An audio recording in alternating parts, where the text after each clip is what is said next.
Hello, my name is Shelby Borge, and I am a current pre-veterinary student at Purdue Calumet as well as an animal lover. I am going to be discussing the important issue regarding the inevitable health problems associated with puppy mill dogs and the solutions. Puppy mills are infamous for breeding sickly puppies and selling them to often unsuspecting consumers. When going to purchase a puppy, buyers for the most part never consider where the puppy came from, let alone that there is the possibility that it may have one or multiple diseases that are commonly found in puppy mills. These health problems can be behavioral, psychological, genetic, or physical. All these health issues, if present in the puppy, eventually add up to hefty veterinary bills or even death. Since most puppies that come from these commercial breeders have at least one of the many health issues, this problem will only continue to get bigger as long as puppy mills keep mass breeding dogs.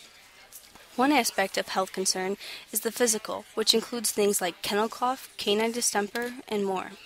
For example, canine distemper is a contagious virus that is known to attack the nervous, respiratory, and gastrointestinal systems that often becomes fatal. Puppy mill puppies often contract the virus by things as simple as licking a contaminated surface or through bodily secretions, and since most facilities do not clean thoroughly or at all, the puppies contract the diseases and spread it fairly easily. Not to mention, it is easily preventable and curable with a simple vaccination. This all makes puppy mills breeding grounds for physical diseases due to lack of any cleaning ethic, veterinary care, and waste removal. Another health concern is the behavioral, biting and house training being just two of a few.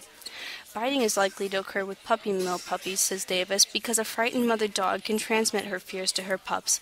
Leaving the mother and litter mates too early can result later in biting problems, since the pup has missed early bite inhibition that needs to happen in the litter.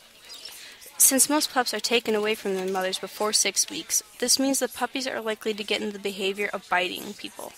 This later on can become a big problem, which could lead to serious injury of future owners and their families. Additionally, there are genetic health issues like hip dysplasia, entropion, demodectic mange, and many others. MSNBC informant Stephanie Shane, the Humane Society of the United States Outreach Director, reports that the overbreeding combined with the dismal environment results in sickly puppies that have genetic defects. This also occurs because commercial breeders do not screen their breeding animals, meaning the puppies could have the defects too. Hip dysplasia is a common genetic problem that causes arthritis, pain, and or deformation of the bone due to the ball and socket of the hip not fitting properly. A problem with it is that some dogs won't show evidence of the disorder unless screened, which is hardly ever done. This is easily corrected by doing things like avoiding overfeeding and providing padded bedding and medications. Then there are the psychological issues that are present in most of the dogs. These often arise due to the lack of socialization, isolation, and lack of human interaction. This happens because oftentimes there is such a great number of animals that they rarely get to see any humans except for things like feeding, but this can hardly be seen as interaction. Not to mention, being taken away from their mother and siblings means they will not learn to socialize, possibly leading to behavioral problems later. Dr. Frank McMillian of Best Friends says the information on the study is anecdotal due to lack of hard scientific data. He is currently working on gathering scientific data using puppy mill dogs to prove that the facilities have psychological effects on the animals, since they cannot tell us themselves. Finally, the last thing I would like to touch base on are the possible solutions. What should be proposed is a bill that includes mandatory veterinary screenings, yearly checkups, and treatment by the federal government to ensure that the animals receive proper treatment considering their physical and mental health.